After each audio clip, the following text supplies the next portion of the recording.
মোস্তফা ভাইয়ের স্বপ্ন ছিল বিমানে চড়বে, কিন্তু সে বিমানে আকাশপথে তার চলা হলো না, সে চলল নৌপথে।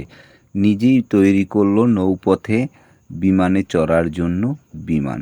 আর সেই বিমানেই নিজে চড়তেছেন এবং আমাদের মতো লোকজন যারা যাচ্ছেন ঘুরতে তাদেরকে নিয়েও ঘুরতেছেন, খুবই আনন্দ করতেছেন। সেই নৌপথের বিমানে চড়তে আমরাও চলে গেলাম সেই মরিচভুনিয়ায়। যাওয়ার পরে ভাইয়ের সাথে কথা বললাম, অনেক ভালো মনের মানুষ। তা ভাইয়ের সাথে বিমানে চড়তে অনেকই ভালো লাগলো নৌপথে। তো অবশ্যই আপনারাও যোগাযোগ করে চলে আসতে পারবেন ভাইয়ের সাথে নৌপথে যোগাযোগ করে ঘোরার জন্য। প্রথম স্টাচার যখন শুরু করলাম তখন মানুষ অনেক কথা বলছে, অনেক হাসাহাসি করছে। তাই এটারে কাজটা একটু আস্তে আস্তে করছি, মানে খুব আস্তে ধীরজভাবে, মানে মোটিভেট করতে একটু সময় লাগে, এর জন্য একটু ধীরে করছি। তা আস্তে আস্তে করার পরিপ্রেক্ষিতে দেখা গেছে আমার 2 বছর লেগে গেছে। যখন 2 বছর লেগে গেছে, কাজ যখন সম্পূর্ণ করছি, যখন সম্পূর্ণ শেষ হয়ে গেছে, তখন মানুষের খুব বাহবা পেতেছে এবং মানুষ সবাই আনন্দিত এবং খুশি। এখন বিমানে আমি চলতে পারলাম না, কিন্তু আকাশপথে বিমানে চলতে পারলাম না, জলপথে তো চলতে পারলাম। এই আশাটা পূরণ হলো এবং এলাকাবাসী কিছু লোকজন আছে তারাও আশাটা পূরণ করে আসে, ঘুরতে যায়। ভাইয়ের সাথে অনেক কথা বললাম, অনেক আনন্দ লাগলো। ভাই অনেক ভালো মনের মানুষ।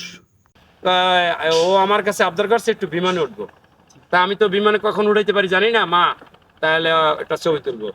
আমার মানে বিমানে উঠে ছবি তুলতে পার, সে মেয়ে উঠছে খুব খুশি, আমার জড়াই ধরে বলতেছে যে আমার শখ পূরণ হয়ে গেছে। তাহলে স্বপ্ন পূরণই তো মানুষের প্রায় আশাই, মানুষ সেই- বাঁচে কিন্তু স্বপ্ন দেখার সেই জন্য। মেয়েটার মানে কথা শুনে ঠিক আছে, আসলে সত্যি কথা আমার চোখে পানি এসে গেছিল অবশ্যই যে অবশ্যই। এত খুশি হয়েছে মেয়েটা যা বলার মতো না।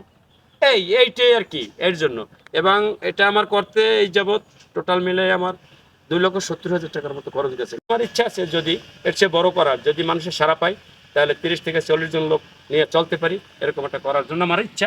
এক জায়গায় খাটো, হ্যাঁ হ্যাঁ, টাকা ওইটাই। পয়সাটাই বড় ব্যাপার। যাই হোক, ধন্যবাদ আপনাকে আচ্ছা, সময় দেওয়ার ধন্যবাদ, জন্য। আপনাকেও ধন্যবাদ। অনেক কষ্ট দিলে করলেন আমাদের জন্য ভাই।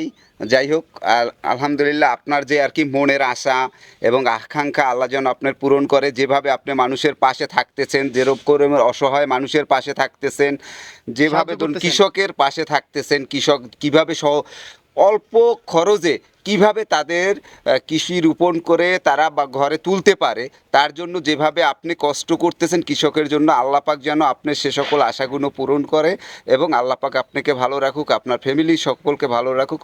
ধন্যবাদ জানাচ্ছি আপনাকে ভাই। ধন্যবাদ আপনাকে। আসসালামু আলাইকুম। ওয়ালাইকুম আসসালাম।